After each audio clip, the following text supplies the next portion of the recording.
दोस्तों, एक private hospital में 3 दिन एडमिट होने का बिल 1 लाख रुपए तक पहुंच जाता है, लेकिन ज्यादातर लोगों के पास 15,000 रुपए तक की सेविंग नहीं होती। आजकल के टाइम में अमीर दिखना अमीर बनने से ज्यादा जरूरी हो गया है। हम एक ऐसी दुनिया में जी रहे हैं जहां किसी के पास सच में कितने पैसे हैं उससे ज्यादा मायने रखता है कि वो इंस्टाग्राम पर कितना रिच दिखता है। हर कोई चाहता है कि लोग उसे सफल समझे, चाहे अकाउंट में पैसे हो या ना हो। लोग ईएमआई, क्रेडिट कार्ड और बाय नाउ पे लेटर जैसी चीजों में फंस रहे हैं ताकि आज ही वे सब कुछ खरीद ले, चाहे वे उनकी कमाई के बाहर ही क्यों ना हो। लाखों का आईफोन, 20 लाख रुपए की गाड़ी, ब्रांडेड कपड़े, अब ये सब कुछ सक्सेस दिखाने का तरीका बन गया है। लेकिन इसी चक्कर में ज्यादातर लोग अपनी असल हालत से मुंह मोड़ लेते हैं। बल्कि सच्चाई यह है कि अगले महीने का किराया देने तक के पैसे नहीं बचते। क्रेडिट कार्ड का बिल बढ़ता जा रहा है और सैलरी आते ही ईएमआई में उड़ जाती है। और यही है फाइनेंशियल ट्रैप, जिसमें घुसना तो आसान है लेकिन बाहर निकलना लगभग नामुमकिन। हर स्वाइप, हर ईएमआई हमें थोड़ा और फंसा देती है। अब जरा अंशुल की कहानी सुनिए। दिल्ली का 26 साल का सॉफ्टवेयर इंजीनियर, पहली सैलरी मिली 60,000 रुपये। उसी महीने ईएमआई पर आईफोन ले लिया क्योंकि बाकी सबके पास भी था। अगले महीने बाइक ली और महीने के फालतू खर्चे अलग से, और वो सब कुछ कूल दिखने के लिए, रिश्तेदारों को जलाने के लिए, ये शो ऑफ करने के लिए कि अंशुल अमीर बन चुका है। अब 3 साल बाद अंशुल के पास चीजें तो सब कुछ थी जो उसे दुनिया को दिखानी थी, लेकिन अकाउंट बिल्कुल खाली था। क्रेडिट कार्ड पर लोन था। अब हर महीने वह स्ट्रेस में रहता था क्योंकि सैलरी आती है और ईएमआई में चली जाती है।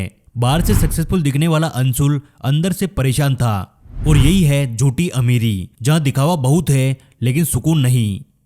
और आज हमारे आसपास 90% लोग अंशुल की तरह ही दिखने में तो अमीर है लेकिन अंदर से वे पूरी तरह से खोखले हैं। अब बात करते हैं इस झूठी अमीरी के चक्रव्यूह से बाहर निकलने की, क्योंकि अगर ये फाइनेंशियल ट्रैप इतना गहरा है तो इससे बाहर निकलने का रास्ता क्या है? जवाब सिंपल है, सिर्फ 1 लाख रुपए। कुछ लोगों के लिए यह अमाउंट काफी बड़ा है। उनको मैं समझाऊंगा कि यह पैसा बनाना कितना आसान है अगर सही स्ट्रेटजी अपनाई जाए। और कुछ लोगों के लिए यह पैसा कुछ भी नहीं है। उनको आज ये एहसास होगा कि यह अमाउंट कितना ज्यादा जरूरी है। सुनने में 1 लाख कोई बड़ा अमाउंट नहीं लगता, लेकिन यही आपकी फाइनेंशियल फ्रीडम की पहली सीढ़ी है। यही वो सुरक्षा कवच है जो जिंदगी की ज्यादातर इमरजेंसीज में काम आता है। सोचो, अगर नौकरी छूट जाए, घर में अचानक कोई मेडिकल प्रॉब्लम आ जाए या कोई बड़ा खर्च सामने आ जाए, तो यही 1 लाख का वो बफर आपको कर्ज के जाल से बाहर निकालेगा। कई बार अचानक से हमें एक अच्छी अपॉर्चुनिटी मिलती है, कोई ऑनलाइन कोर्स, फ्रीलांसिंग प्रोजेक्ट या कोई छोटा बिजनेस शुरू करने का चांस। अब जिसके पास 1 लाख रुपए पड़े हैं वे तो उस मौके को पकड़ लेता है और बाकी लोग बस सोचते रह जाते हैं।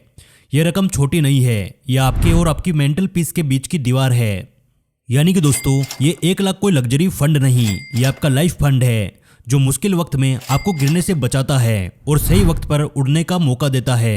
अगर अब तक आपको यह समझ आ गया कि शुरुआती 1 लाख कितना ज्यादा जरूरी है, तो यही से शुरू होती है असली जर्नी। वो जर्नी जहां आप समझते हो नेटवर्थ को, कि नेटवर्थ असल में होती क्या है और इसे कैसे बढ़ाया जाता है। अब एक बेसिक चीज को समझिए।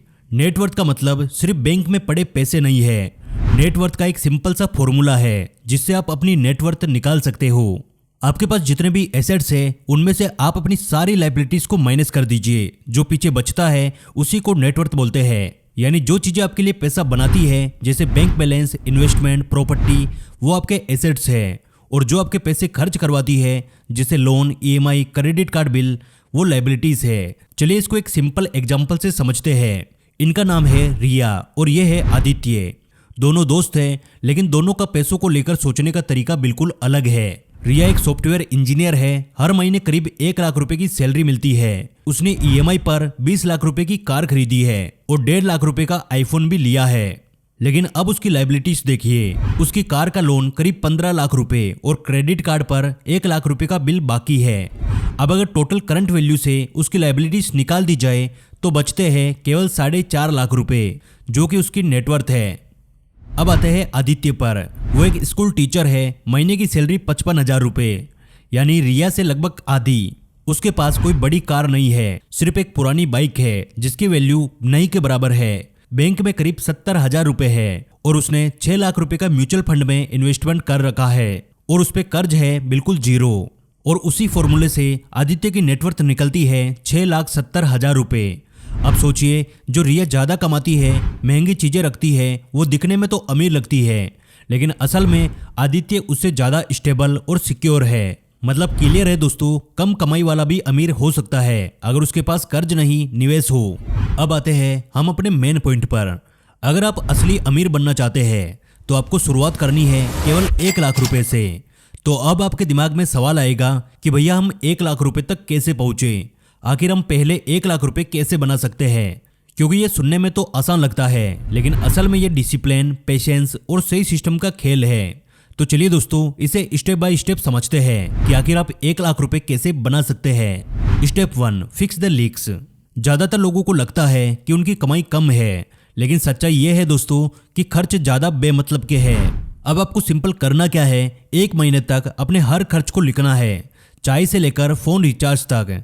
तब आपको समझ आएगा कि आप बेमतलब कितना पैसा उड़ा देते हैं, जिसका आपको कोई आइडिया भी नहीं होता। तो अब आपको एक सिंपल रूल अपनाना है, 50-30-20 रूल। 50% जरूरतों के लिए, रोटी, कपड़ा, मकान, ट्रांसपोर्ट जैसी चीज़ों के लिए। 30% इच्छाओं के लिए, जैसे घूमना, बाहर खाना, शॉपिंग करना, लाइफ को एंजॉय करना।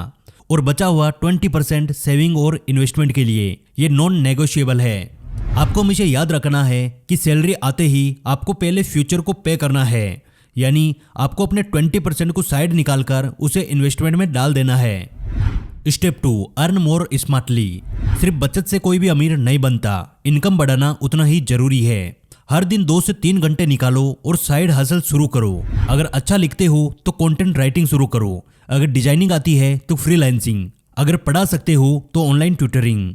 शुरुआत थोड़ी मुश्किल होगी, लेकिन कुछ ही महीनों बाद यही एक्स्ट्रा इनकम आपके 1 लाख रुपए के गोल का सबसे बड़ा एक्सेलेटर बनेगी। हमेशा याद रखिए, ये टेम्परेरी सेक्रीफाइस है, पर इसका लाइफ टाइम रिवॉर्ड मिलेगा। Step 3, attach emotion to savings. सिर्फ सेव कहने से मोटिवेशन नहीं आता।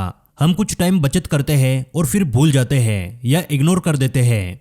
इसलिए अपने गोल्स को एक नाम दीजिए। जैसे मैंने अपने पहले 1 लाख रुपए के गोल को नाम दिया था, माई फ्रीडम फंड।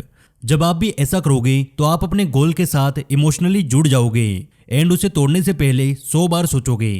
तो दोस्तों, 1 लाख रुपए सेव करना आसान नहीं है। ये कुछ वैसा ही है जैसे माउंट एवरेस्ट पे चढ़ना। पहले कुछ कदम भारी लगते हैं, सांस फूलती है, डर लगता है, पर एक बार चोटी पे पहुंच गए तो आपका दुनिया को देखने का नजरिया बदल जाता है। और जिस दिन आपने इस 1 लाख रुपए के गोल को पूरा कर लिया, उस दिन 1 लाख से 10 लाख, 10 लाख से 50 लाख और 50 लाख से 1 करोड़ तक पहुंचने में आपको ज्यादा टाइम नहीं लगेगा।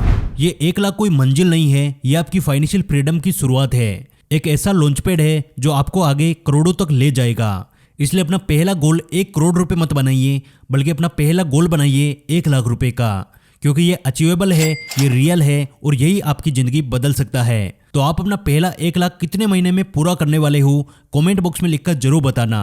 और अगर इस वीडियो ने आपको थोड़ी सी भी हिम्मत दी हो तो इस वीडियो को लाइक करना, क्योंकि आपके एक लाइक से हमें और वीडियोस बनाने का मोटिवेशन मिलता है। और हमारे साथ हमेशा ऐसे ही जुड़े रहने के लिए आप हमारे चैनल द योगी को सब्सक्राइब कर लीजिए। जल्दी मिलेंगे अगली वीडियो में।